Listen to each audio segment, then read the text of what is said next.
100 रोटी वाला ससुराल। सुनो जी, मुझे तो शीतल की बड़ी फिक्र रहती है।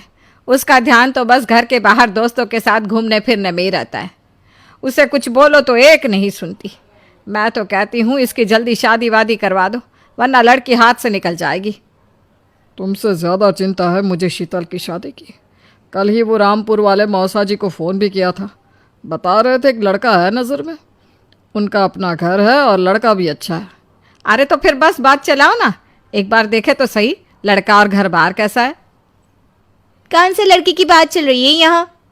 तुम्हारी शादी की बात चल रही है बेटी। अब तुम्हारी शादी की उम्र हो रही है तो लड़का तो देखना पड़ेगा ना। उफ़ो, मुझे अभी नहीं करनी शादी वादी। ये तो मेरे खेलने कूदने के दिन है। बहुत खेल कूद ली तुम। अब घर के काम धाम सीखने की कोशिश करो, समझी? ससुराल जाकर हमारी नाक मत कटवा देना। सब्जी काटनी तो आती नहीं इसको, तो नाक ही कटवाएगी। अरे मैं इसे शादी तक अच्छे से सब सिखा दूंगी।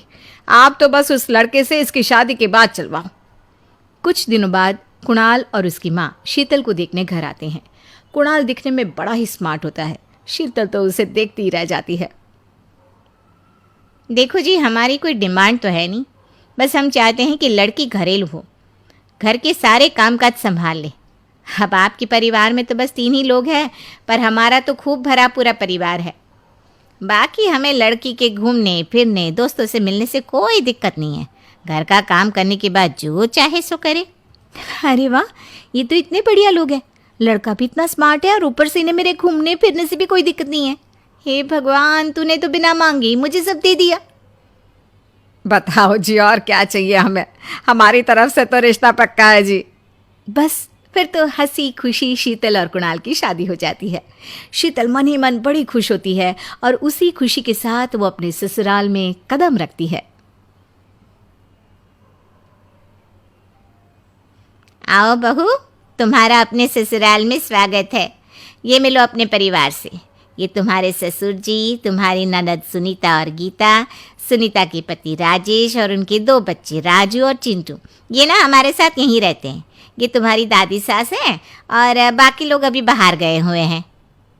इतने सारे लोग, ये सब यहीं रहते हैं इस घर में? अरे अभी तो मेरे देवर देवरानी और उनके 3 बच्चे यहाँ नहीं है। उसके मायके में भी शादी थी ना, तो बस वहीं गई है। कल तक आ जाएंगे। हे भगवान, ये घर है या धर्मशाला? ये सब एक साथ इस घर में कैसे रहते हैं? मुझे तो पता ही नहीं था इनका इतना बड़ा परिवार है।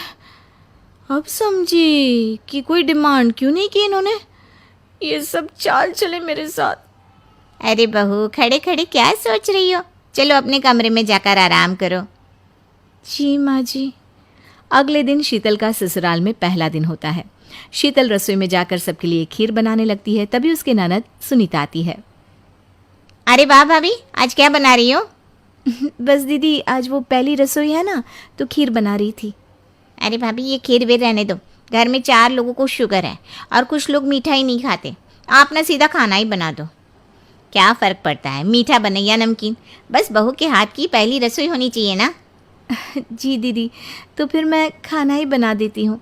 आप बता दो खाने में क्या बनेगा? बस सिंपल सी कोई सब्जी बना दो, जैसे आलू गोभी या आलू मटर, और उसके साथ रोटियां सेक दो। हमारे परिवार में अब तुम्हें मिलाकर पूरे 20 लोग हो गए हैं। 15 बड़े और 5 बच्चे। बड़ों की 6 और बच्चों की 2 के हिसाब से रोटी बना देना। चलो मैं चलती हूँ, सब देख लेना। हाँ, बड़ों की 6 रोटी मतलब कि 15 लोगों की 90 रोटियाँ, और बच्चों की 2 रोटी मतलब 5 बच्चों की 10 रोटियाँ। 90 और 10 मतलब कुल मिलाकर 100 रोटियाँ। हाय, मैं तो मर गई। 100 रोटी अकेले कैसे बनाऊंगी? माँ, ये तुमने मेरी शादी कहाँ कर दी? शादी से पहले तो मैंने कभी 4 रोटी से ज़्यादा नहीं बनाई। शीतल एक बड़ी सी परात में 100 लोगों के हिसाब से आटा निकालती है और उसे गूंथना शुरू करती है। आटा गूंथते गूंथते शीतल के पसीने छूट जाते हैं। उसके बाद बारी आती है रोटी बनाने की। शीतल एक एक करके रोटी बनाना शुरू करती है और 10 रोटी बनाते ही अपनी कमर पकड़ लेती है। हाय, मैं मर गई। मेरी कमर टूट गई खड़े खड़े, और ऊपर से इतनी गर्मी। मैं 100 रोटियाँ कैसे बनाऊंगी? अरे भाभी, सब बाहर रोटियों का इंतजार कर रहे हैं। ज़रा जल्दी जल्दी रोटी सेक दो।